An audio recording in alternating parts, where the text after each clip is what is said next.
we're going to be reading chapter 12 in our book, Little Legends, The Spell Thief. And let's get started. Happily ever after. I don't understand, exclaimed Jack as he looked over the beach for a swan-shaped stone. I can normally find one easily. I guess Lily was, a bit annoyed with you, said Anansi carefully. That's why it's so important I see her, insisted Jack. He carried on searching for a while, but it was hopeless. Jack waded out purposefully into the sea. What are you doing? Called Anansi from the shore. Lily! Jack yelled. Lily! He waded farther out. The waves beat him back, but each time he was knocked off his feet, and he scrambled up again. Lily! He shouted again. If you can hear me, please come up. There's something I have to say to you. There was no response. I'm sorry, all right? Shouted Jack. I was not respectful and a bad friend, and I brought someone to meet you. I think you'll be surprised to see who it is. Well, said Lily's voice directly from behind him. Jack spun around, losing his footing, and splashed into the sea. I see you're about as graceful on land as you are in the water, said Lily. Look, I'm sorry, replied Jack. I haven't been kind, and I see that now. You stole from me, Jack. I know, said Jack. I don't have an excuse for anything that I did. It was all really bad, but I've made up with Anansi now, and I really hope that we can be friends again, too. You're friends with Anansi? Spluttered Lily. Jack nodded toward the other boys standing out on the beach. Anansi waved. Well, said Lily, I didn't see that coming. And I want to give you something, said Jack. Another happy memory. That won't pay for the spell you stole, Jack, replied Lily. I know, said Jack. I'll find a way to make that up to you. I promise. But please, let me give you this memory. It's my happiest in a long time. Lily rolled her eyes. Go on, then. Jack concentrated. He thought back to the first time he'd met Lily. How funny she was, and how much she made him laugh. He couldn't even get half of his memory before Lily grabbed him in a huge, very wet hug.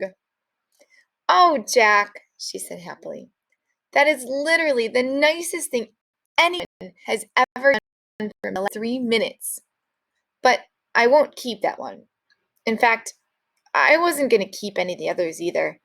I know how much you miss your dad, and I couldn't take those memories from you. Jack felt the strangest sensation. It's as though someone was shuffling on a deck of cards inside his brain. Whoa! He exclaimed as everything settled down again inside his head. Now, said Lily with a grin, how about I take you and Anansi on a tour of the ocean? Jack looked over to Anansi. What do you think? He asked. Let me see, replied Anansi. How about yes? Red was snoozing against the story tree while Rapunzel and the twins lounged nearby. Betsy flapped and lightly pecked at Red's feet. What? Exclaimed Red in surprise. What? Screeched Betsy. Oh, no, sorry, Betsy. I don't know where he is, replied Red.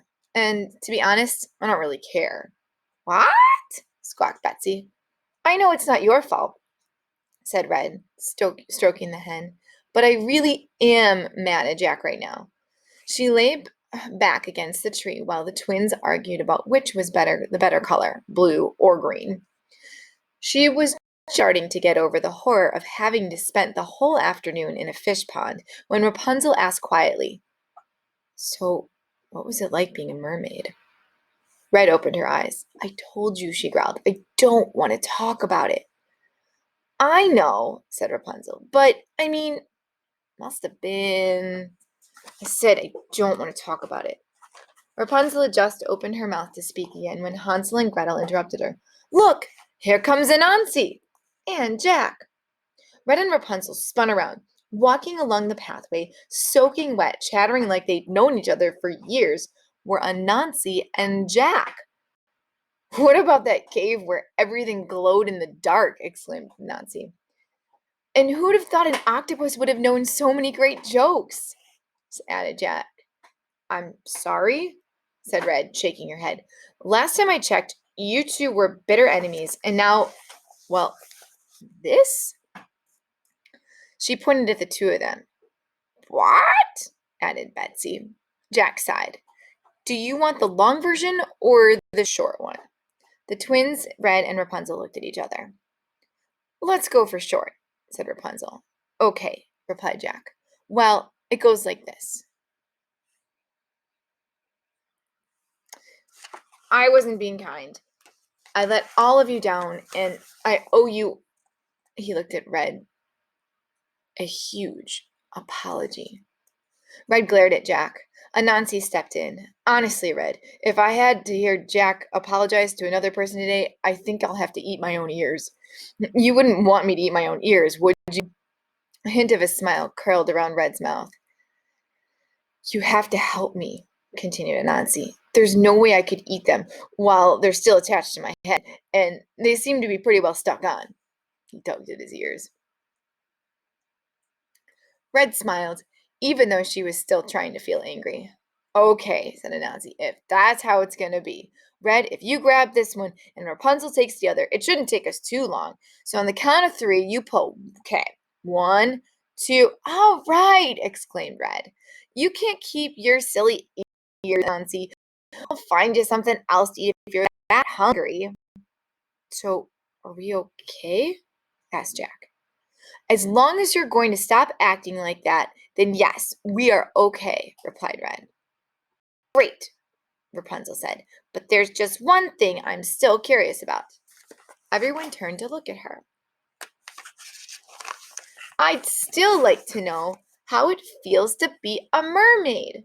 Red's eyes narrowed, and then Betsy suddenly squawked, What? And pointed up a wing upward. Growing delicately out of the story tree was a shining silver stem. It curled around in the afternoon sunlight, and a small golden leaf appeared at the end of it. It looks like your adventures made it onto the story tree, exclaimed Red excitedly. You'll always be a part of town now, Anansi. Well, hopefully. That's the beginning, he replied, smiling. Friends, it looks like it. I wonder what's going to happen next. We only have one more chapter, so check back tomorrow to find out the final chapter of the Little Legends of Spellthief. Bye.